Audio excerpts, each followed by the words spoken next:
Olá, boa tarde, tudo bem? Tudo bom, Bruno? Tudo certo? Boa, tá me ouvindo bem? Tô te ouvindo bem. Legal. Tudo bem, Natália? Tá bom, Paulo? Tudo bem. Tudo bom, Rafael? Oi, tudo bem com você, Paulo? Tudo certo. Então tá. Pô, bom conversar com vocês de novo, né? Tinha um tempinho aí que a gente não falava. Pô, então vamos começar Bom, aqui, gente. Obrigado. O Bruno ia falar, Bruno, alguma coisa? Ah, tá, achei que você fosse falar. Obrigado, né, de novo por essa oportunidade de bater um papo com vocês, né? Realmente, né, muita coisa tem acontecido nesses últimos 2 anos, né, Rafael, Bruno e Natália, que às vezes as pessoas podem ter até uma percepção, não sei se equivocada, né, falar, mas do porquê que essas coisas têm acontecido, né? Assim, a gente quando começou a Dália, agora tem quase 5 anos, efetivamente não acreditava que o Brasil voltaria a ter juros de 2 dígitos, né? Mas, assim, por conta de uma série de eventos, né, que a gente, entre aspas, carinhosamente chama aqui de pragas do Egito, né, a gente está com juros de quase 14 aí, né? Mas a boa notícia é que o pior pode ter ficado para trás, né? Então, deixa eu mostrar aqui umas coisas que acho que facilita. Pô, vocês estão vendo? Estão vendo aí? Abriu aqui sim. Estamos sim. Pô, legal. É, Bom, então, né, a gente está num momento muito ruim, né? Esse aqui é um gráfico comumente usado pelos economistas, né? Também carinhosamente chamado de índice de miséria. É a soma de inflação 12 meses com desemprego, né? E ele está atualizado até agora, aqui, fevereiro, março, abril desse ano, e, assim, um nível muito ruim, né? Assim, desde 20, 25 anos, o pior nível que a gente tem experimentado aqui no Brasil, né? Não sei se vocês se lembram, lá em junho, né, um ano e pouco atrás, junho de 2021, o Focus, aquele pessoal que olha isso o dia inteiro, né, os economistas olham inflação, câmbio, crescimento, tal. Vocês se lembram quanto que esse pessoal previa de IPCA para o ano de 2021, em junho de 2021? 5%. E terminou o ano em 10%. Gente, como é que pode, né? Um pessoal que está acostumado a estudar isso, ainda mais no Brasil, né? Um país com histórico aí super inflacionário, como é que pode esse pessoal errar tão feio um dado de IPCA no Brasil num espaço de tempo tão curto? É que aconteceram aqui eventos, né, que a gente chama de pragas do Egito, né? Porque foram eventos bastante extremos e que pegaram em cheio no brasileiro, né? Assim, a nossa inflação ela é amplamente importada, né? Com exceção, obviamente, da crise hídrica, né? Mas, assim, a gente teve o Covid, né? O Covid pegou firme mesmo no Brasil no ano passado, né? Ali entre fevereiro e junho, julho do ano passado, aquela cepa de Manaus, né? Notadamente a cepa mais agressiva e mais mortal que houve do Covid, ceifou aí 3.500 brasileiros por dia, na média, né, entre fevereiro e julho. Espero que nenhum de vocês tenha tido uma tragédia na família ou em amigo próximo, mas com certeza conhecem alguém que teve. Né? Assim, esse vírus não escolheu classe social, raça, gênero, orientação sexual, nada disso. Né? Saiu varrendo por aí e, poxa, graças a Deus a gente pode se considerar como sobrevivente, né? Dentro de todo esse cenário que aconteceu. E isso pega o brasileiro médio, né, gente, muito forte. A gente é privilegiado, a gente pode trabalhar de casa, né? A gente tinha acesso à rede privada de hospital, né, de médicos, tudo isso. O brasileiro médio não, né? O cara perdeu o emprego, ele vai para casa, uma casa pequena, onde ele tem vários parentes, né, morando junto. Eventualmente, algum parente dele ou ele mesmo pega o Covid, tem que ir para o hospital. Às vezes ele volta, às vezes não volta, né? Aí, desgraça pouco é bobagem, a gente teve a pior seca dos últimos 91 anos. A ANEEL, pela primeira vez na história, leva a bandeira tarifária negra, preta, ali em setembro. Né? Por isso que o mercado no Brasil, gente, começou a piorar mesmo ali em julho e agosto. porque a gente se deu conta, né, nós no Brasil, que a crise hídrica era pior do que se estava imaginando. Né? E a ANEEL, vocês veem, né, foi jogando a bandeira para cima, né? Amarelo, vermelho 1, vermelho 2 e culminou com o preto. Né? E ficou essa bandeira preta até abril desse ano, né? A gente já vai falar disso. Mas, enfim, chuva não é só conta de energia elétrica, né? Chuva também é comida. Se não chove, você tem quebra de safra, tudo que a gente produz aqui fica mais caro. Né? Então, o brasileiro que perdeu o emprego, teve que ir para casa, ficou doente, teve a sua conta de energia elétrica subindo, a sua conta de comida subindo, ainda teve mais um custo aí pesado que foi o petróleo. A gente teve aqui no ano passado, e teve até agora no começo do ano também, né, por conta da quarta praga do Egito, que a gente vai falar que foi a guerra, um choque do petróleo. Né? O petróleo saiu de 40 para 80 dólares no ano passado e esse ano saiu de 80 para 120 com a guerra. Né? Agora voltou para 88, 90 aí, assim, deu um refresquinho. Né? Mas o custo de petróleo é muito mais do que combustível, né, gente? A gente, às vezes, põe a culpa na Petrobras, né, como vilão da inflação. O petróleo sobe, a Petrobras eleva o preço do combustível, né, do diesel e da gasolina, e a gente fica todo mundo bravo aqui com a Petrobras. O presidente fala que vai mandar o cara embora, que não é possível. O outro candidato fala que no governo dele iria controlar o preço da gasolina, porque a Petrobras é um tema social e tal. Mas é muito mais do que isso. Petróleo é vida, né? Petróleo é, além de combustível, fertilizante. Olha o Brasil produtor de commodities agrícolas aí. Pneu, asfalto, vidro, plástico. E a Natália vai saber, né, Natália? Tem petróleo em cosméticos e shampoo. A gente passa petróleo no cabelo a vida inteira. Então, assim, quando esse troço dispara e rápido, pega tudo. Pega toda a cadeia de suprimentos do Brasil ou de qualquer outro país, né, cara? Os Estados Unidos, mesmo sendo autossuficientes em energia, né, com petróleo e gás de xisto, também acabam sofrendo quando o preço do petróleo dispara. A inflação deles, além do tema de salários, tem também um componente de preço de petróleo, né? Mas, enfim, tudo isso, né, culminou aí com a quarta praga do Egito, essa guerra na Europa, né, que tem feito os estoques de petróleo serem reduzidos. A gente tem visto que o tema de petróleo ele vem de antes da pandemia, né? Por conta de um crescimento mais moderado, né, do mundo na década de 2010, houve uma menor demanda por commodities, né, como petróleo, minério, cobre e tal, e com isso os produtores passaram a reduzir investimentos, né, em novas fontes de energia, de outras minas e tudo isso. E aí, quando vem a pandemia, que aí o mundo para por uns meses, o preço dessas commodities desaba, e de repente, com o advento da vacina, todo mundo, o mundo desenvolvido começa a se recuperar ao mesmo tempo, a demanda por todas as commodities começa a subir. E aí, aquela oferta, né, que a gente achava que existia, que ia dar para todo mundo, não deu. Né? Então, a gente viu aí não só o petróleo subindo, mas minério, cobre, lítio, assim, uma série de outros metais e minérios que são utilizados, né, em construção civil, logística, navios, né, carros e uma porção de outras coisas, bens que a gente consome, explodiram. Né? E aí, como não tinha oferta, os estoques, né, de emergência, que se chama, de Estados Unidos, de Europa, de Japão, começam a ser reduzidos para evitar ter que comprar um petróleo no mercado por um preço extremamente elevado. Né? Isso aí vai cobrar um preço mais para frente.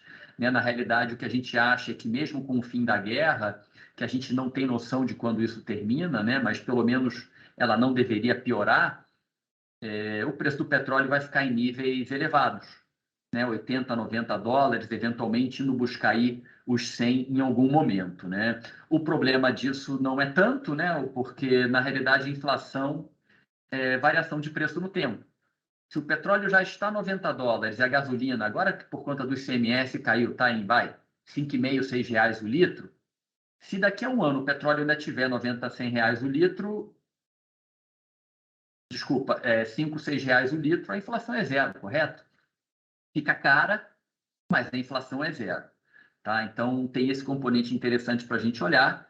A inflação cai não necessariamente por queda do preço do petróleo. e sim se ele para de subir, tá? Então, isso é que a gente tem acompanhado bastante aí aqui na Dália desde o meio do ano passado, tá? Tudo bem até aqui, gente? Boa. Sim. Boa. E aí, né, a gente tem visto essa montanha-russa, né, de 2021 para 2022, né? Então, em 2021, a gente viu essas pragas acometendo o mundo todo, e principalmente o Brasil. Só que na virada para 2022, houve algumas coisas positivas para o Brasil e não tanto para o mundo, né? A primeira, obviamente, foi o fim do Covid. A gente resolveu o Covid aqui no Brasil, minimamente, correto? A Ômicron foi a quarta onda do Covid, né? Muito similar à gripe espanhola, que a quarta onda da gripe espanhola foi a última, depois daí ela virou uma gripe comum, né? O emprego no Brasil, todos os meses do ano praticamente surpreenderam positivamente, né? A criação de emprego. A gente está com desemprego abaixo de 10%. Né, melhor do que antes da pandemia, lá em 2019. Então, assim, o Brasil renascendo das cinzas, né? Quando todo mundo acha que o Brasil fosse explodir, vamos crescer 2,5% esse ano e o emprego se recuperando, né? Choveu, né? Outubro, novembro, dezembro, janeiro, enfim, choveu acima da média para aqueles meses, historicamente.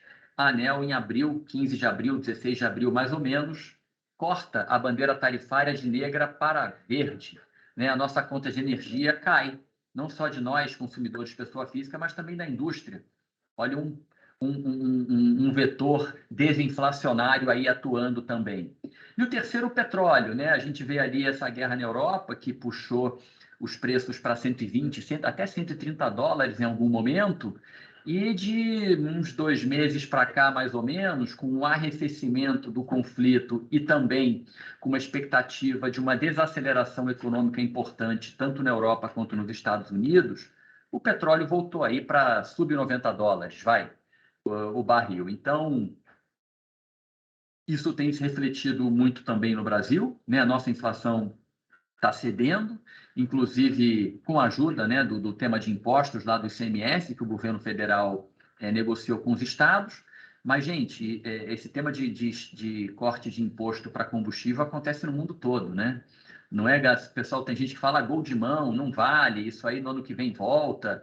Ok, mas a Europa fez isso, os Estados Unidos fizeram isso. Assim, estamos num período efetivamente de guerra, né? E períodos de guerra demandam medidas radicais, né? Ou extremas, vamos dizer assim, tá? Então, é válido, sim, dar um refresco para o brasileiro médio, né? A gente teve uma deflação importante no mês passado, em julho, e é esperada uma deflaçãozinha, mesmo que menor, mas ainda uma inflação negativa agora para agosto, tá? Né? Ali o tema do petróleo parou de subir, né? Parou de subir de forma rápida, vamos dizer assim, né? A gente acha que ele ainda pode subir, mas talvez não de forma discreta, né? Como esse gráfico mostra e como aconteceu ali em fevereiro, março, tá? E aí a gente tem os temas lá de fora, né? Que estão impactando o cenário, né? Então, obviamente, o tema da guerra que a gente comentou, o tema de inflação ou recessão nos Estados Unidos, talvez seja aí, no nosso entendimento, o maior risco no momento. Os Estados Unidos têm sido afetados por uma inflação que não é só importada pelo tema de Covid e desequilíbrio de cadeia de suprimentos na China e elevação rápida, né, do preço do petróleo, que já vinha antes, mas que foi potencializada pela guerra na Rússia com a Ucrânia, mas também pelo tema de pressão de salários. Por conta dos fortes estímulos, né, que eles implementaram desde o começo da pandemia, lá em março, abril de 2020, isso acabou gerando alguns desequilíbrios internos no mercado de trabalho americano. Então, é até curioso, né? Porque tem gente que diz não. A mídia, né? A imprensa coloca que os Estados Unidos, até por conta do livro de economia, né? Que eles estão em recessão técnica porque houve 2 trimestres de PIB negativo, né? O que no livro lá de macroeconomia configura uma recessão. Mas olha só que curioso, né? As empresas ainda estão postando resultados crescentes e não tem ninguém desempregado nos Estados Unidos, né? Então, assim, é muito difícil a gente cravar que a economia americana está em recessão. Um dado estatístico não significa uma realidade absoluta, correto? Então, vamos esperar mais um pouco, né? A inflação americana parece que começou a ceder. A gente tem visto alguns indicadores relacionados à indústria, sentimento do consumidor e até mesmo a contratação de pessoas que têm indicado que a economia americana está, sim, desacelerando e que a inflação lá o pior pode ter ficado para trás. Né? O grande problema, assim, isso não quer dizer que as coisas estão resolvidas, tá, gente? Porque ela pode ceder, né? A inflação americana ali em maio, junho, estava por volta de 9% anualizado, né? Em julho caiu para 8, 7,5%, uma coisa assim. O negócio de ceder não significa que está resolvido, porque se ela ceder e parar em 6, ainda é um nível muito alto. Né? O que os Estados Unidos buscam é que ela, em algum momento não muito longínquo, ela ceda para 2, 2,5 anualizado, que é o objetivo de política, de inflação que o Banco Central americano tem. Né? Que nem o Copom, né, tem a nossa meta de inflação, que é por volta de 3,5% no ano. Nos Estados Unidos é por volta de 2%. Então, a inflação lá cedendo e parando no 6,5% não é suficiente. Né? Então, a gente tem que acompanhar o processo de aperto monetário, né, subida das taxas de juros por lá, e vendo todo o tema, os efeitos de desaceleração que isso causa, né, de tirando a confiança do investidor e do consumidor, possam talvez fazer com que essa inflação ceda de forma mais rápida e mais consistente. Né? Porque não adianta ceder 2, 3, 4 meses e depois voltar a subir. Isso seria muito ruim. Então, é um primeiro alívio, né? A gente brinca que é uma carta positiva que saiu no jogo, né? Mas, obviamente, o jogo está só no começo. Então, temos que esperar efetivamente que novas cartas positivas venham de parte dos Estados Unidos.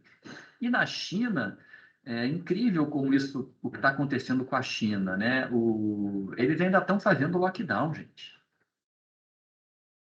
Tudo bem que a vacina deles é pior, tudo bem que eles não têm um sistema de saúde minimamente eficiente, capaz de atender minimamente a população, né, que é amplamente desfavorecida, mas o tema de tolerância zero para o Covid é brutal, né? E isso só funciona num país com uma política centralizadora, né? Com uma ditadura que efetivamente é o famoso manda quem pode, obedece quem tem juízo. Né? Isso numa democracia nunca seria possível, mas na China é possível, então o pessoal lá deve estar bastante chateado, né, de até hoje estar fazendo lockdown, quando o mundo inteiro já está aí com medidas bem menos restritivas de saída, de socialização, de viagem, de trabalho, de tudo isso. Mas, enfim, a gente tem lido que eles estão trabalhando numa vacina com a mesma tecnologia da vacina da Pfizer, tá? RNA, uma coisa assim, desculpa se eu não me lembro exatamente qual é o termo dessa tecnologia, e que isso estaria pronto lá para outubro, novembro. Né? Então, isso efetivamente funcionando, eventualmente a China pode virar a página, né, de lockdown e de controle do Covid por lá, e efetivamente liberar as pessoas para trabalhar, para sair, para estudar, para consumir, né? E aí começa efetivamente a destravar todo o tema das cadeias de suprimentos que estão prendendo o tema de oferta de vários produtos e serviços consumidos pelo mundo. Tá? Então, isso seria uma outra muito boa notícia para a gente receber, tá? Uma carta muito boa, e a gente acha até mais provável que essa carta venha antes do que a carta de resolução, entre aspas, da inflação nos Estados Unidos, tá, gente? Então, vamos ver o que os próximos meses nos reservam nesse sentido, mas a gente está aqui otimista, né, com a evolução desse jogo, tá? E aí a gente volta aqui para o Brasil, tá? Então, sim? Viu? Só para não fugir aí do tema da inflação, né? A gente viu, né, que realmente teve um bom arrefecimento aí da inflação, né, esses últimos meses, e muito realmente por causa de questões, né, de commodities, né, que é isso, o petróleo caiu, a gente teve redução de energia, enfim, né, então teve alguns movimentos ali pontuais que carregaram a inflação para baixo. Porém, a gente ainda tem uma inflação forte ali na área de serviços, ainda talvez tenha muita coisa represada e um risco de, talvez aí também de uma inércia, né, inflacionária. Vocês acham que isso ainda pode incomodar a questão da inflação? Ou realmente o pior ficou para trás e a gente já realmente vai ver uma inflação bem mais baixa para frente? A gente deveria ver uma inflação bem mais baixa pela frente, né, Rafael?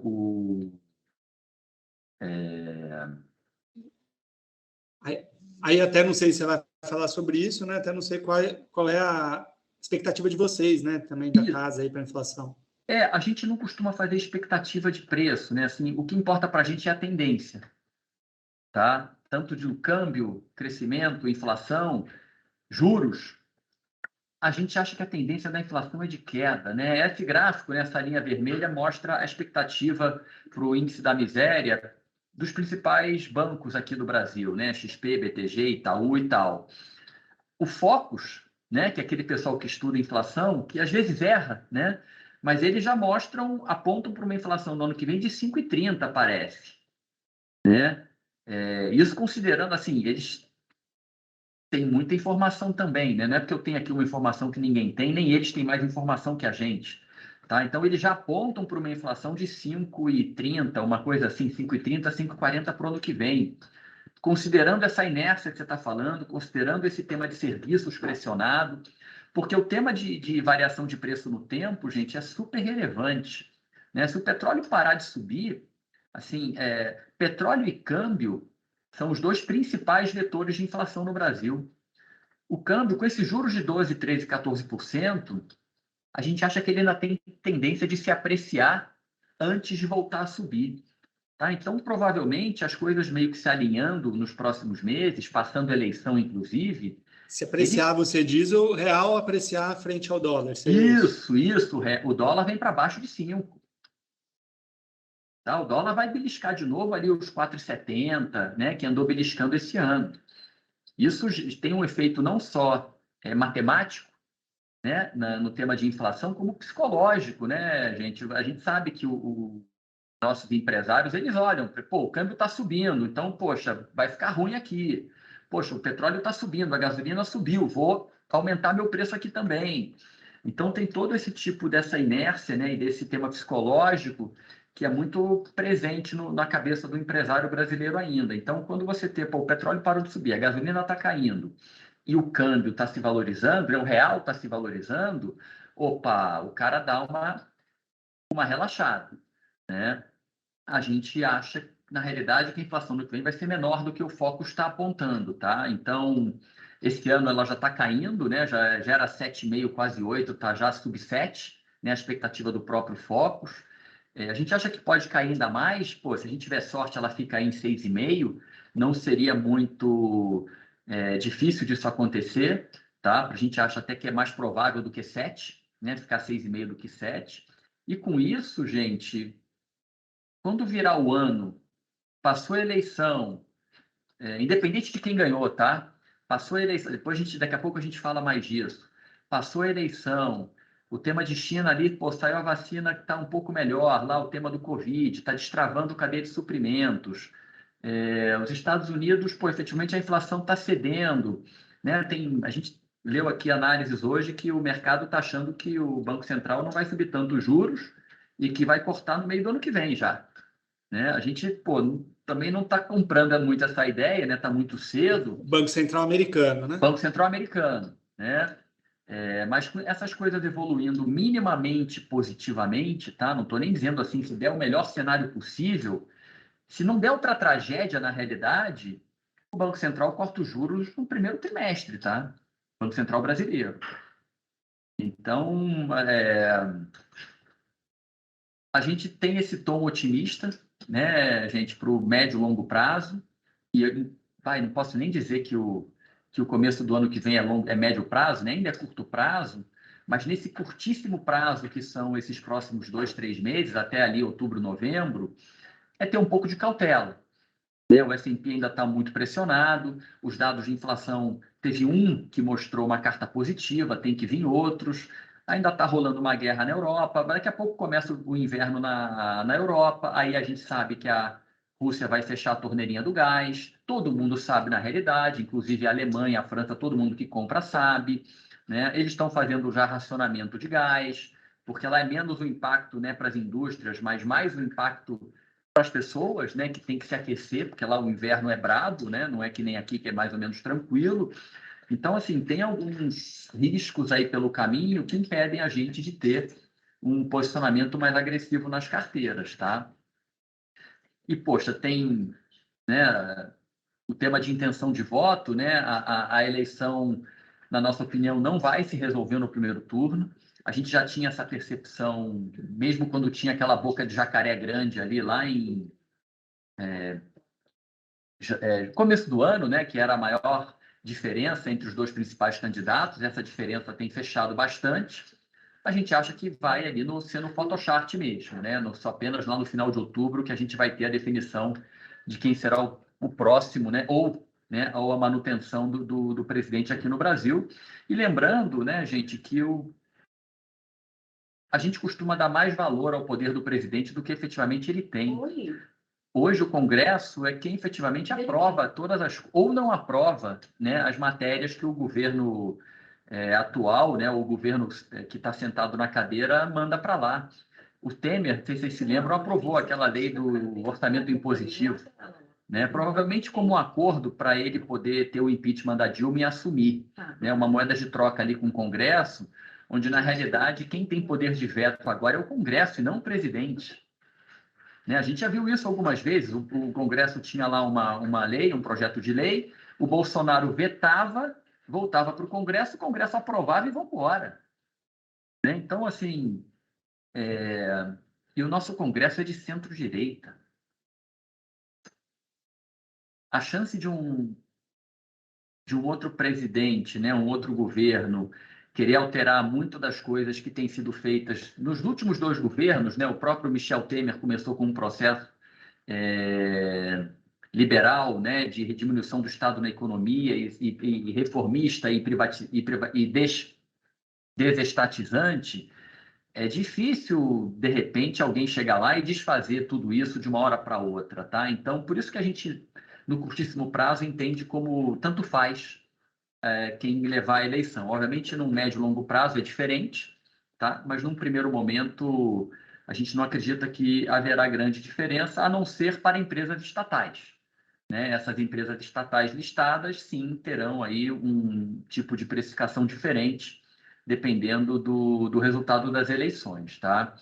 E aí, né, dentro de tudo isso que a gente comentou aqui, né, desse tema da Europa, o tema de China, a guerra e tudo isso, o Brasil acaba sendo, é esquisito falar isso de novo, mas assim, a bola da vez, né? Porque subiu os juros antes, a gente está com juros extremamente altos, o famoso CDI de 1% ao mês voltou, né? Temos de novo o kit Brasil, por isso que a gente no começo do ano zerou a nossa posição de dólar comprado no Total Return, e hoje está até com um pouquinho de posição vendida, né? A gente acha que no curtíssimo prazo a tendência do real é se apreciar contra o dólar, ou seja, o dólar cair aqui no Brasil.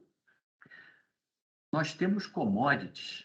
Gente, olha que coisa interessante, das economias minimamente relevantes no mundo, só duas são autossuficientes em alimentos e em energia: Estados Unidos e Brasil.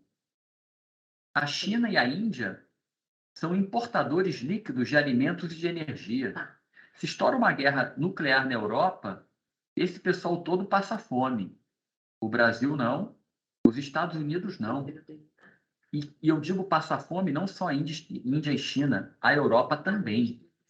Tá? Então, essas características em termos geopolíticos são extremamente relevantes e dão segurança para o investidor que vem botar o pezinho aqui, trazer um dinheiro dele para investir aqui com a gente. Né? E o terceiro a gente aqui vai achar que é esquisito, né? Mas para o investidor estrangeiro é fato, a gente tem estabilidade política. Né? A gente não mexe no setor XYZ que nem a China fez com os setores de educação e tecnologia lá no ano passado. A gente não vai invadir a Argentina. A gente não tem nem exército nas fronteiras. Poxa, você vai na Europa, todos os países ali daquela Europa Oriental têm exército na fronteira, com medo de um atacar o outro, obviamente, principalmente a Rússia. A China tem exército na fronteira com a Índia e com a Rússia e com a Coreia. Pô, é tranquilo. Aqui, Bruno, eu e você, se a gente quiser, a gente invade a Argentina. Tem um camarada ali, um guarda, não deve estar nem armado, que só pede a nossa carteira de identidade. A gente dá uma moca nele e invade. Invadimos. E agora, o que a gente faz? Pô, não sei, vamos voltar para o Brasil, que é melhor aqui. Assim, é bem diferente, né? Então, e esse negócio da guerra na China, na Europa, né, vai tirar crescimento futuro dessa região, porque de uma hora para outra eles vão ter que passar a investir em armamentos, né, em segurança, o que eles não fizeram nos últimos 70 anos. A gente não vai precisar fazer isso. Isso, obviamente, esse tema de estabilidade política é mais para médio e longo prazo, né? Não é exatamente de hoje para amanhã, o mês que vem, ou os próximos meses, que nem são os dois primeiros, né? Dos juros altos e do tema de commodities. Mas traz uma segurança para o investidor que quer vir aqui, por conta, né, da lei do saneamento que foi aprovada, fazer um investimento em saneamento aqui em regiões do Brasil, que são inúmeras, que precisam, né, de tratamento de esgoto, de água, tudo isso. E o cara vem para ficar 20, 30 anos. Ele se sente mais confortável de fazer isso aqui do que numa Rússia, numa Ucrânia, numa China, numa Índia, numa África do Sul, tá? Então, a gente, de novo, tem um curtíssimo prazo aí que é um pouco com um certo cuidado, né? Uma certa atenção, mas olhando com um horizonte um pouco mais para frente, a gente é otimista aqui com o Brasil, tá? E tudo isso, né, assim, mostrando que a gente está com os juros na máxima, né? Esse gráfico mostra aí a linha azul clara é a nossa inflação e azul escura é os juros nossos de 10 anos. É meio que, né, a inflação sobe, os juros sobem, só que olha a pontinha da inflação lá em cima caindo, né, invertendo, tá? Então, os juros vão cair aqui, gente, e antes do que as pessoas imaginam. E isso tudo acontecendo num nível de precificação dos nossos ativos na Bolsa mais baixo dos últimos 25 anos.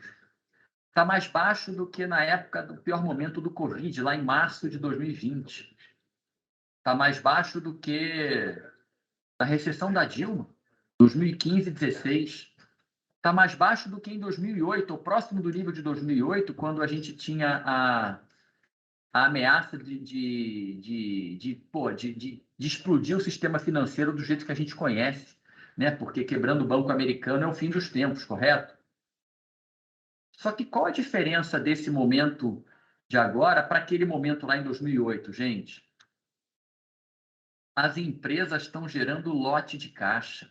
As empresas são lucrativas ao extremo, né? Por conta da série de crises que a gente enfrentou de lá para cá, entendendo que as crises amplificam as desigualdades, né? Sejam elas sociais, corporativas e soberanas, as empresas listadas que sobreviveram, elas na realidade ficaram mais fortes e maiores. Elas tomaram conta dos pequenos e médios e microempresários que foram morrendo pelo caminho, né? E aí, gente, o nível de lucratividade que essas empresas estão tendo é enorme. E como o Brasil não cresce tanto, e aí não se demanda tanto investimento para ser feito, o que acontece é quando os resultados são gerados, as empresas devolvem esse resultado para a gente em forma de dividendos. E dividendos não são tributados no país. A gente viu agora, obviamente, é um exemplo mais extremo, porque é uma empresa super bem administrada e que tem como, né, principal produto, o principal do mundo hoje, que é o petróleo, né, a Petrobras. Ela pagou nesse trimestre 20% de dividendo. Ela pagou em dividendos o equivalente a 20% do valor de mercado dela em um trimestre. E no primeiro trimestre pagou 10 ou 12% de dividendos no trimestre. Isso são várias. É a Vale, é a Iguatemi, é a TOTUS, a Eneva, né, depois de um tempo reinvestindo para crescimento, vai pagar dividendos também. Então, assim, em CCR, a gente tem um número enorme de empresas na nossa bolsa, extremamente saudáveis, e que dão retorno para os acionistas. E lembrando que, nesse momento, gente, nós estamos com juros na máxima aqui no Brasil. A gente acha que o Banco Central parou, tá? Ele subiu, né, no mês, 2 semanas atrás, né, para 13,75. Disse ali que deixou uma portinha aberta para uma eventual nova subida, mas a gente acha que ele não vai subir mais, não. A gente acha que ele deixou essa porta aberta para uma eventual, como é que se fala? Evolução mais violenta da guerra na Europa, um dado de inflação mais forte nos Estados Unidos, um lockdown aí não esperado na China, mas não parece que isso vai acontecer, tá? Então, a gente acha que na próxima reunião ele vai dizer, olha, parei. Né? A Bolsa, inclusive, na reunião no dia seguinte a que ele teve essa decisão, né, que o Banco Central teve essa decisão, subiu 2%. E sobe quase todo dia desde então. Tá barato, gente. A gente acha que os ativos no Brasil, né, são como um balão de ar embaixo d'água, né, que a gente tem uma série de coisas aqui em cima que impedem, né, que esse balão suba, né, o lockdown na China, eleição presidencial ali na frente, inflação nos Estados Unidos, mas na hora que essas coisas aqui forem se diluindo, né, e elas saem da frente, esse balão explode para cima, tá? O que a gente acha que a valorização dos ativos, quando acontecer, pode ser bem rápida, tá? E aí é o que a gente costuma comentar, né? Não sei se vocês devem ter lido o livro lá do Morgan Housel, né? A Psicologia do Dinheiro. A gente tem que ter um pouco de calma, né? Um pouco de paciência. A gente não deve investir pensando em ficar rico, né? Muitos investidores brasileiros e do mundo também, né? Tem essa mentalidade, né? Por isso que a gente vê que tem mais CPFs registrados para operar Bitcoin no Brasil do que na Bolsa. Por que isso? É pela ilusão do ganho fácil e rápido, né? Assim, não é por aí. A gente investe com o objetivo de planejamento, né? De ter um objetivo que eu quero atingir na vida, eu quero ter uma casa própria, eu quero me aposentar de forma tranquila, eu quero ir morar nos Estados Unidos, eu quero ser capaz de pagar tranquilamente a educação dos meus filhos, enfim, cada um tem aí o seu planejamento de vida e investe para ajudá-lo a atingir esses objetivos, né? Não dá para a gente achar que vai investir e que os ativos que a gente investir vão se valorizar todos os dias, todos os meses, todos os anos, independente do cenário, e eu daqui a 2, 3 ou 4 anos eu não vou mais precisar trabalhar. Pô, gente, muito difícil, né? Ainda mais num país como o Brasil, vai ter momentos em que as coisas vão estar mais tranquilas, né? Que nem foi 2018, 2019, e vai ter momentos que não vai estar tão tranquilo. E a gente precisa esperar um pouco, ter um pouquinho de paciência para essas coisas clarearem, se ajustarem, porque no final das contas o mundo evolui, né? Se a gente entende que o mundo não vai acabar, né, que o Brasil não vai explodir, que o Brasil não vai virar uma Venezuela, eventualmente esses momentos mais agudos de crise podem ser encarados como oportunidades, né? A gente vê aquele famoso investidor americano Warren Buffett, que ele só faz novos investimentos, a maior parte dos novos investimentos que ele faz é quando tem uma crise no mundo. Porque ele tem calma. Ele olha o valor da empresa e não o preço da empresa, né? O preço é uma consequência de determinado momento do cenário que estamos vivendo. Tá? Então, a gente precisa, né, pede, na realidade, um pouco de paciência para as pessoas. A gente está aqui para o longo prazo, né? A gente não monta carro-bomba no sentido de resolver as coisas, de resolver a rentabilidade dos fundos em um mês, ou um semestre, ou num ano. A gente está aqui para gerar retornos consistentes e replicáveis ao longo do tempo, tá, gente? Então, a gente está com 12 meses aí negativo no total return, mas na hora que a gente estica esse horizonte para 3 ou 4 anos, é um número bastante positivo, tá? Em qualquer métrica que você olhe, absoluta, relativa, contra Ibovespa, contra fundos multimercados, contra fundos de ações, contra fundos long bias, né? Então, assim, as coisas vão se acertar, Tá? E aí, obviamente, as pessoas têm aí a sua preferência por gestores, por ativos e tal, de que talvez o pior tenha ficado para trás, as coisas estão melhorando, estão se acertando, ainda tem riscos no horizonte que a gente tem que estar atento, e a gente vai aos poucos, que nem tem feito, elevando o risco das carteiras à medida que essas cartas positivas vão virando, tá? Viu, Paulo? Ainda sobre cenário aí macro, global, deve saber o seguinte, né? A gente viveu aí por muitos anos um cenário de juros muito baixos, né, ao redor do mundo, inflação muito baixa, e agora isso mudou, né? Hoje tem alguma inflação no mundo, tem juros, né, juros ainda subindo, né, nos países aí, né, nas principais economias do mundo. E o que isso pode provocar de mudança, assim, né, em termos de dinâmica, de alocação de ativos e tudo mais, por causa desses juros mais altos, né? O que isso pode trazer de mudança no cenário como um todo? Boa. Ótima pergunta, Rafael. A gente enxerga algumas forças no mundo deflacionárias, tá? E outras que surgiram agora, né, por conta da pandemia que desequilibrou tudo, por conta da guerra na Europa, por conta de demografia na China, que são inflacionárias. Tá? O que é deflacionário? Né? São principalmente tecnologia, correto? Que a gente tem um mundo, produtos e serviços, faz as coisas de forma mais eficiente, mais barata. E demografia. As pessoas no mundo estão envelhecendo, estão vivendo mais. As gerações mais novas têm menos urgência em montar família. E quando montam, são famílias menores. Né? Eu tenho 4 irmãos. Eu tenho 2 filhos. Meus filhos, não sei se vão ter um ou nenhum filho. Né? Aqui tem vários millennials aqui na Dália e geração Z. Eles preferem ter um pet do que filho no momento.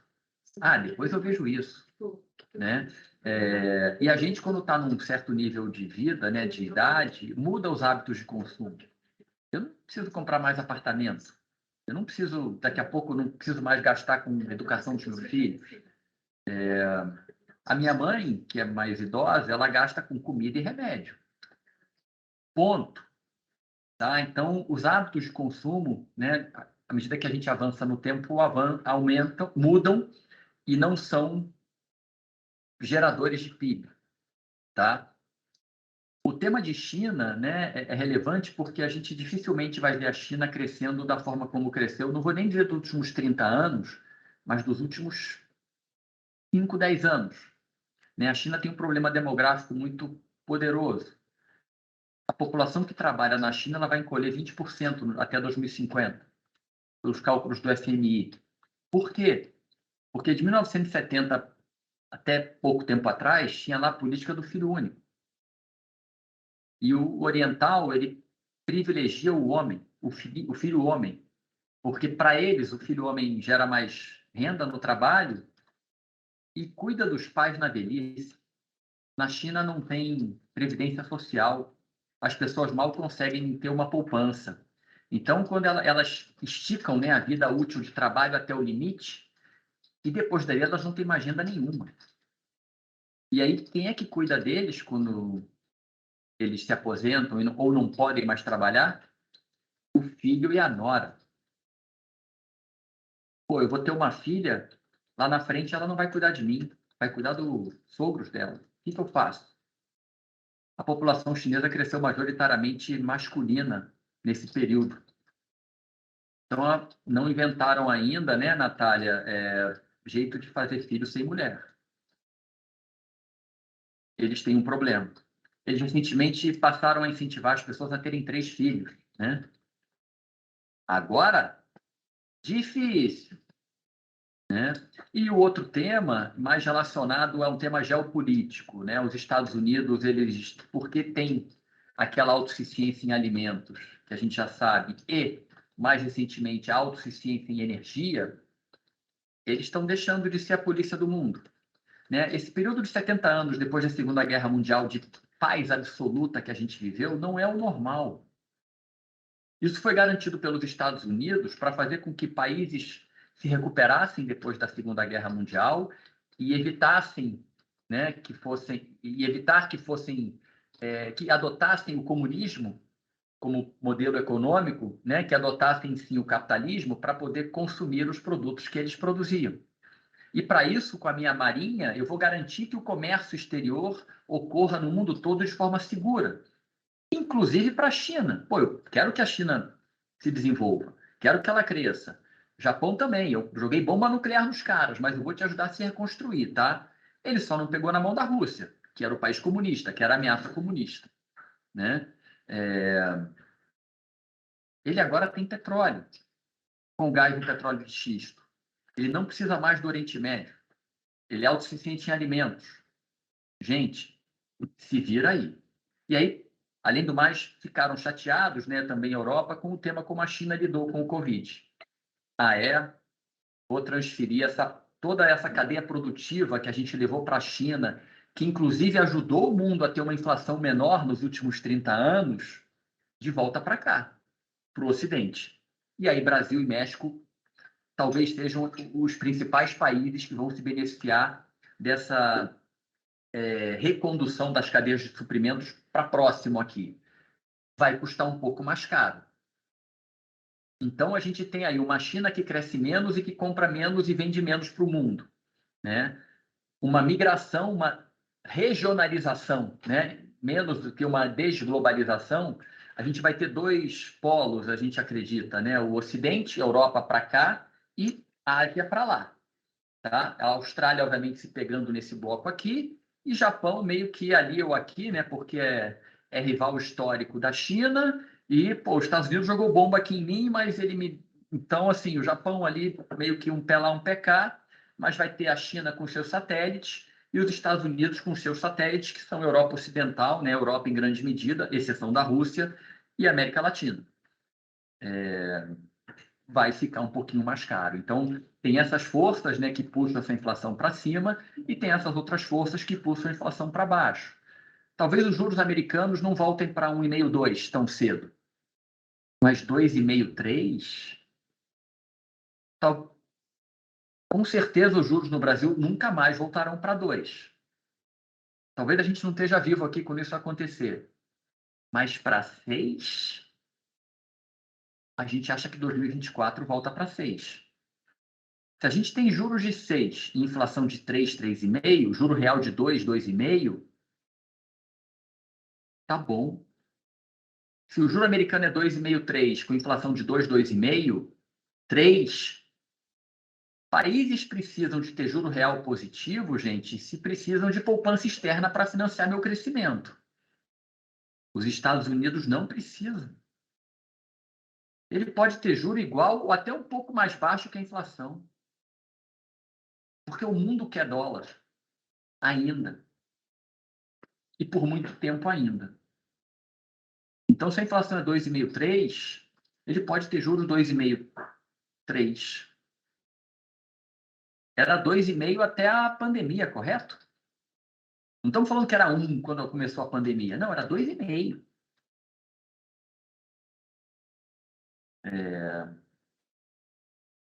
A gente tem aquela tese da Pax Americana, né, gente? Que tema de geografia, demografia, tecnologia e tudo isso.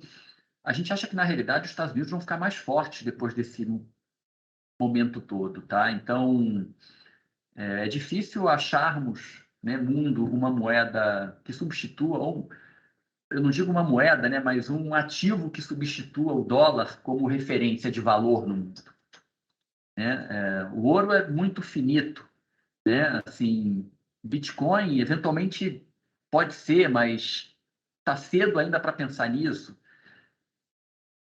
Euro, renminbi, ien,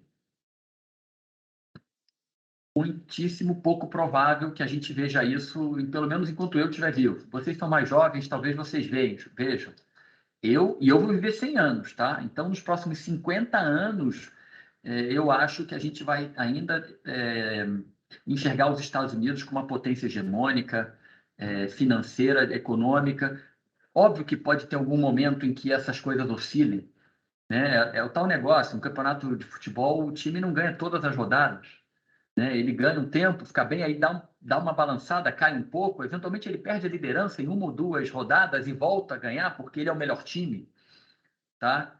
Então, isso eventualmente pode acontecer com os Estados Unidos, tá? Mas simplesmente, né, tem um grande gestor que simplesmente por conta dos ciclos históricos que acontecem de apogeu e declínio dos impérios, que o Império dos Estados Unidos está fadado em algum momento a ceder em relação à China, assim,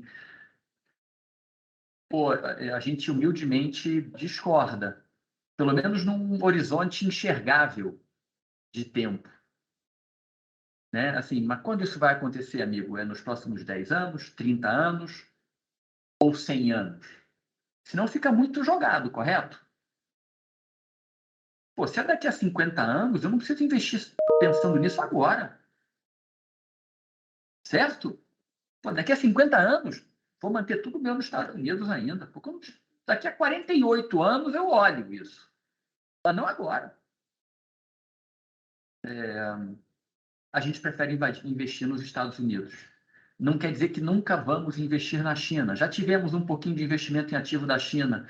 Provavelmente voltaremos a tê-lo, mas um tamanho menor em relação a todos os outros, a Brasil, a Estados Unidos e até mesmo a Europa, tá? Então,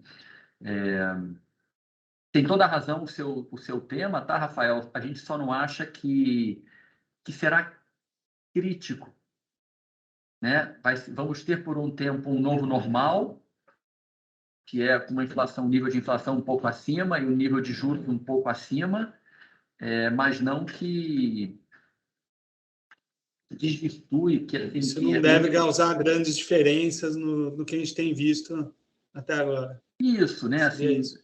talvez o S&P não suba 20% todo ano, né? Porque é uma loucura, tá? Realmente a Bolsa Americana subir 20% todo ano. Nunca acreditamos que isso fosse acontecer. Mas investir em Bolsa Americana, para a gente, é fundamental. Assim, todo brasileiro deveria ter algum percentual da sua poupança em ativos da economia americana, tá? Às vezes um pouco mais, um pouco menos, dependendo do perfil, da sua mentalidade, né? E tal, do momento de curtíssimo prazo, como agora, né? No da área global, a gente tem 5% de ativos da Bolsa Americana. Ano passado, tínhamos 35, 40%. Tá? O momento não é tão propício. A gente acha que tem outras coisas neste momento melhores, mas o viés é de aumentar, não de zerar. A gente vai voltar a comprar. Deixa esse troço de inflação dar uma equilibrada aí. Deixa eu saber até onde o BC lá vai subir os juros. Pode ser esse ano ainda, para a gente aumentar. Se não for, é no primeiro semestre do ano que vem. Mas a gente não acha, não, só vou olhar a Bolsa Americana agora em 2024. Assim, a gente acha que não. Tá? A gente prefere ser otimista, prefere ver o copo meio cheio, entendendo que tem riscos no processo. E por isso a gente sempre tem hedge nas carteiras. É assim que a gente tem olhado as coisas. Então, e falando sobre carteira, né? Como vocês estão posicionados hoje? Boa. A gente passou os primeiros 2 anos do Total Return, 18 e 19, até porque Brasil, né, era mais interessante que lá fora, estava tendo aquele tema de tensão comercial com a China, o Fed subindo juros e tal. A gente tinha meio que 90-10, né? 90 Brasil, 10 lá fora, e esse 10 era praticamente dólar comprado. 2021, pós-pandemia, Estados Unidos saindo mais rápido da crise, 70-30. Então, 70 Brasil, 30 Estados Unidos. Foi ali que a gente comprou Nasdaq, S&P, Russell, né, uma série de ativos, aumentamos o posicionamento médio de dólar e tudo isso. Aí, posição via índice, não comprando empresas diretamente. 85%, 90% índice ETF, tá? Uma ou outra empresa relacionada a um dos temas que a gente gosta de olhar no longo prazo, que são tecnologia, emergência climática e demografia. Mas, percentualmente, menos de 2% do fundo são ações diretas, tá? Naquele momento. Agora é meio ou nada, tá? E agora, 22, a gente voltou para o 90-10, né? Por tudo aquilo que a gente comentou, Brasil atrativo como emergente, juros de 2 dígitos, commodities, estabilidade política, Fed apertando de forma tardia, né? China com problema de lockdown, problema de crescimento. O Brasil é melhor, tá? Então, 90-10. Provavelmente no ano que vem a gente volte para um 80-20, né? Porque quando começar a cortar os juros aqui, é possível que o dólar comece a voltar a subir, né? O nosso real só se valoriza quando os juros são de 2 dígitos. Não faz sentido a nossa moeda se valorizar contra o dólar. Quando a gente volta para um diferencial de juros mais razoável, a tendência do dólar é para cima, né? De forma lenta, mas é o que a gente acredita, tá? Então, provavelmente, no ano que vem, a gente volta a equilibrar um 80-10. Só que, né, voltando aqui nessa virada de ano, a gente tinha uma carteira que tinha, sei lá, 17, 18% em bolsa lá fora, uns quase 20% de dólar e uns 50%, estava menos, né, mas uns 40, 45% de ações no Brasil. Quando a gente vira o ano e entende que os juros iam efetivamente para 2 dígitos e avançar, e no Brasil e lá fora também começar a subir, a gente alterou algumas coisas aqui. A primeira foi zerar dólar real, né? Então, a gente que ficou comprado em dólar a vida inteira no total return, em janeiro a gente zera e vira levemente vendido, né? A gente adora o dólar, mas neste momento a gente acha que é para baixo. A gente tinha que diminuir um posicionamento direcional, dado que a gente tirou o principal hedge da nossa carteira, que era o dólar. Então, a gente, óbvio, Nasdaq e S&P, né? Então, eu saí de 17, 18 para 4, 5 em janeiro, e em maio a gente zerou, tá? E na Bolsa, Ações Brasil, a gente alterou o equilíbrio entre aqueles conceitos de crescimento e valor. Então, no ano passado, era 70-30, 80-20 crescimento para valor. Então, a maior parte da carteira era tecnologia, saúde, educação, varejo, e-commerce. E um percentual bem menor, petróleo, commodities, bancos, energia. A gente entendeu que naquele momento que mudou o curtíssimo prazo. Então, a gente equilibrou. Foi meio que para 50-50, tá? Então, a gente vendeu tecnologia, saúde, educação, principalmente e-commerce. A gente zerou e-commerce, varejo, esse pessoal todo. E comprou Itaú, comprou Banco do Brasil, comprou um pouco mais de Petrobras, comprou Vale, comprou Klabin, né? Esse tipo de coisa, e meio a meio. E de uns 3 meses para cá, a gente meio que jogou para 70-30 valor. Tá? Então, eu tenho menos ainda de crescimento e mais de valor. Os juros bateram na máxima, no nosso entendimento. O próximo movimento dos juros é para baixo. Quando o mercado entender que o Banco Central está começando com um papinho de que a inflação está ok, não sei o quê, e que os juros estão muito altos, vai ser o momento de aumentar crescimento de novo, né? O tema de emprego recuperando, a inflação caindo, já dá alguns sinaizinhos positivos para empresas de varejo e e-commerce. A gente acha que está cedo ainda, né? Elas sofreram muito, uma ou outra teve uma gestão de estoques aí não muito legal, então a gente acha que talvez não seja o momento de entrar nelas agora, apesar de a gente ter um pouquinho de lojas Renner, tá?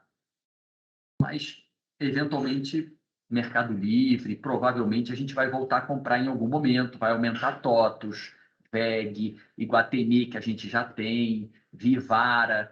Então, a tendência para frente é aumentar nesses caras e diminuir Itaú, Banco do Brasil, Bradesco, Petrobras, Vale, que a gente já deu uma reduzida por conta de China, tá, gente? Então, provavelmente, talvez em direção ao final do ano, para o começo do ano que vem, a gente volte para ter um equilíbrio meio a meio, tá? Aí esperar efetivamente a faquinha nos juros para inverter de novo e voltar para ter crescimento, tá? Essa é a nossa ideia olhando para frente e, nesse mesmo momento, voltando a comprar dólar. Tá? Então, esse é o movimento futuro que a gente entende que vai fazer na hora que essas peças se encaixam dessa maneira, tá? Então, aí só para ver se eu entendi, né? Nesse momento, vocês saíram, né? Isso no Total Return, né? Vocês saíram de alguns ativos que serviam como hedge, e por ter diminuído o hedge, vocês reduziram a exposição em em bolsa, em ativos e ficou com mais caixa. Seria isso ou não? A gente tem um caixa o Total Return ele gira entre 4% e 15% de caixa, tá? Então, hoje a gente já teve com 15% e agora em maio, junho, julho, tá? De final de julho para cá, a gente aumentou de novo um pouco o risco, então estamos com 12% de caixa.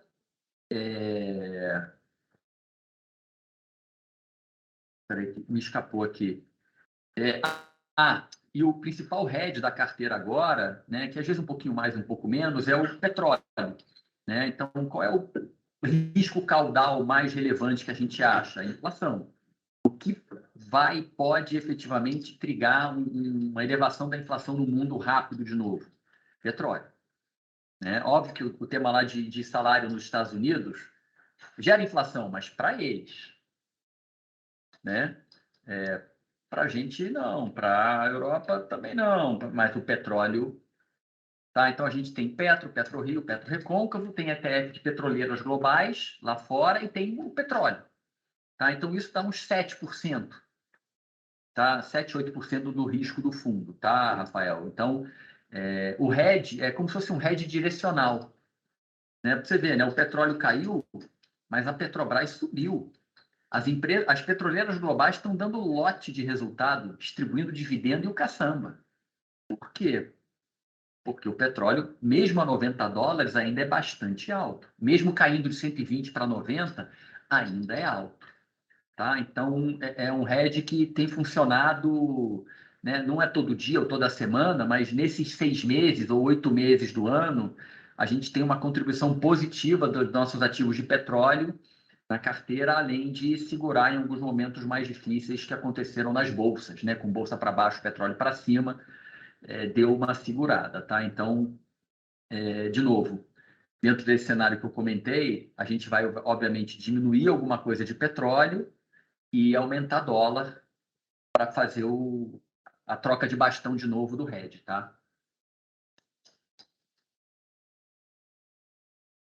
Então, o que eu noto, né, que o Total Return, ele tem, acho que até por causa desses hedges, né, ele tem uma volatilidade bem menor do que um fundo long only normal. Né? Então, a partir do momento que você tirou todos esses hedges, vocês controlaram essa volatilidade ou não? Ou essa volatilidade é simplesmente uma consequência, né? E não uma preocupação e tudo bem se ela aumentar um pouco. Não. A volatilidade é preocupação, né? O que a gente busca entregar para o nosso cotista é um nível de risco metade para menos da metade do Ibovespa. Tá? Assim, a gente não quer matar ninguém de susto, nem a nós mesmos. Né? Historicamente, a gente tem conseguido, né? Nos momentos mais agudos, a gente consegue se defender bem, certo? E quando as coisas clareiam, a gente consegue acompanhar uma boa parte desse movimento, né? Se a gente... vamos imaginar um cenário aqui, tudo resolvido lá fora, a gente elegeu um presidente que vai manter o tema fiscal em linha, que vai, cortar juros, que não vai ter gasto absurdo, os Estados Unidos conseguiram resolver a inflação, vão subir o juros, assim, a Bolsa vai subir até 250 mil pontos, 200 mil pontos em um ano, a gente vai perder de todos os fundos de ações. E dos long bias também. Porque esses caras têm um nível de risco, né, uma volatilidade maior do que a nossa. Tá? Então, num período prolongado de alta de mercado, a gente provavelmente vai ficar para trás. Não é que a gente vai perder, mas a gente vai ganhar menos do que esses caras. Agora, só que a gente sabe que não é assim que funciona. Né? Os últimos 2 anos, os 4 anos da Dália, né, do Total Return, estão aí para mostrar que, assim, o mundo não é só de flores. Aconteceu de tudo nesses 4 anos da Dália. A gente começou no meio da greve dos caminhoneiros, depois facada, eleição presidencial, guerra comercial China e Estados Unidos, reforma da Previdência, pandemia, choque do petróleo, crise hídrica, guerra na Europa, lockdown na China, assim, tudo ao mesmo tempo. E nesse período a gente sobe quase o dobro do Ibovespa com metade do risco. E não é que o Ibovespa subiu 5% nesse período, subiu 50%. Quase 50%, 40% e alguma coisa. tem funcionado, tá, Rafael? A nossa ideia é estar vivo no dia seguinte. É não matar ninguém de susto. Né? O pessoal que alavanca, tal, é o perfil de risco, tal, mas assim, a matemática, ela te pega para quem faz isso, né? Alguma hora ela te pega. No fim, para o longo prazo, acaba trazendo mais resultado evitar grandes perdas do que querer ter grandes ganhos rápidos, né? É exatamente isso, Rafael. A gente está mais preocupado em escapar das armadilhas do que acertar o próximo Banco Inter. O que vai manter a gente vivo é escapar da armadilha e não acertar o Banco Inter.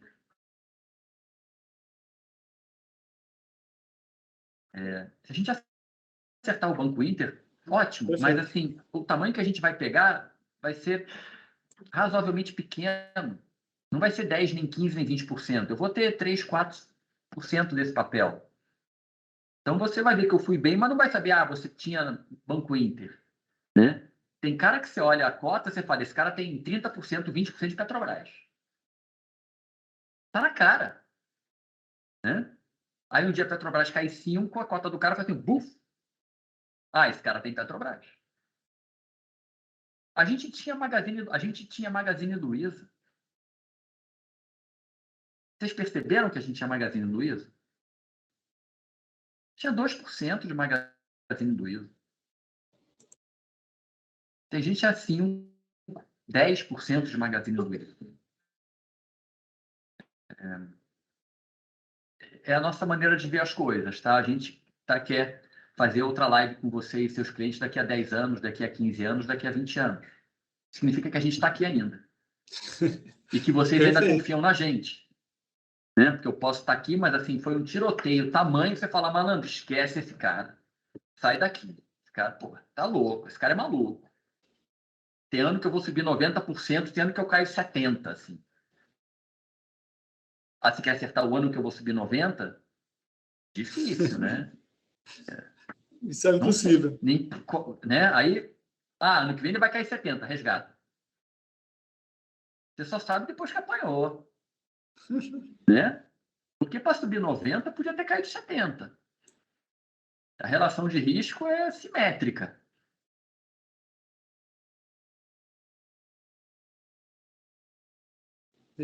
Tem alguma pergunta aí, Bruno? Nath? Só agradecer.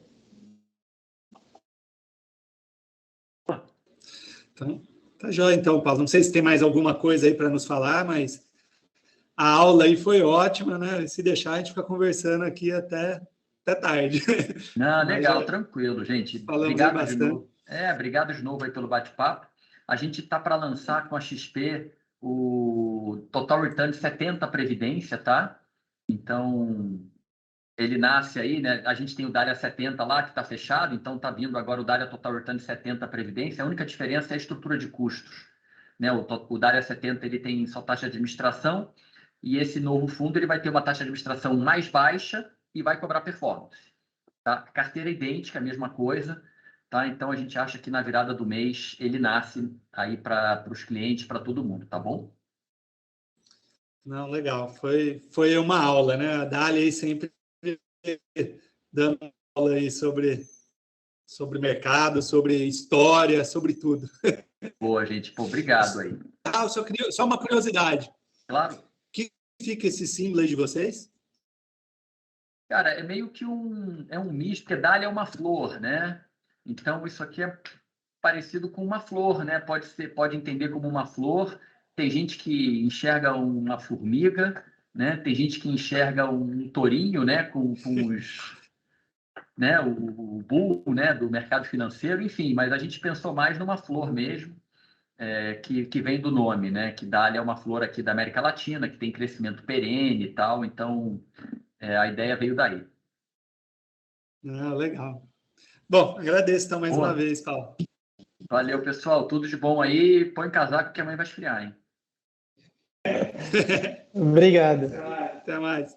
Tchau, tchau.